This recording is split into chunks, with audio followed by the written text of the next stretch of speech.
Bonjour, bienvenue au Franklin Steakhouse. Donc un steakhouse, c'est un restaurant de viande américain. Donc nous avions de la viande américaine, du Black Angus, du Kansas. Nous avons également des vins américains, en l'occurrence ici voilà donc un Zinfandel de chez Francis Ford Coppola.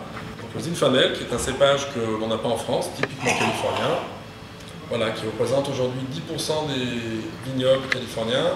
D'une époque, ce fut 100%. Voilà, et c'est un cépage qui va très très bien avec nos viandes rouges, avec son petit côté épicé. Voici nos viandes. Il faut savoir donc qu'aux États-Unis, ils classifient la viande en 8 catégories, le département de l'agriculture, le fameux USDA.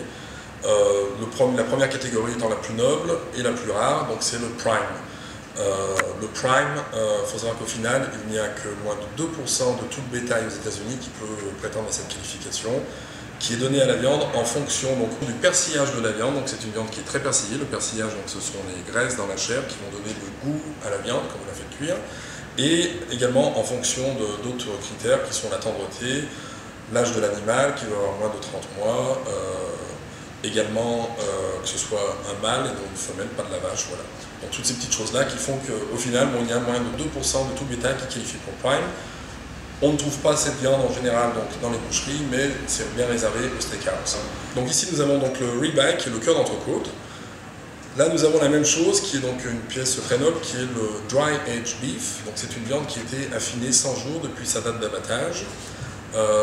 Donc la viande a perdu à peu près 40% de son poids en sang et en eau. Donc c'est une technique ancestrale qui ne se pratique plus beaucoup aujourd'hui, qui est faite sous des conditions donc, de température et d'humidité contrôlée.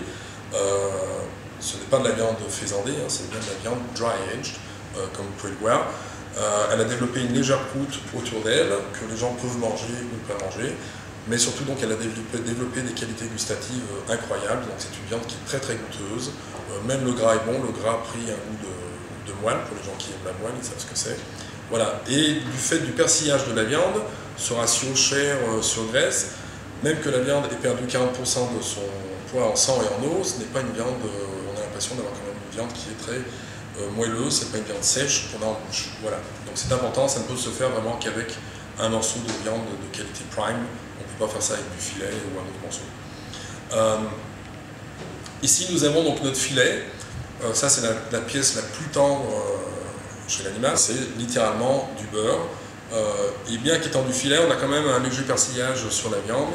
Voilà, donc là vous avez un échantillon de nos viandes. Nous avons aussi le T-bone steak, nous faisons du sirloin, de la bavette dans la boyau. On a différents morceaux, donc en fonction des budgets et de la taille du beefsteak et de l'appétit des gens.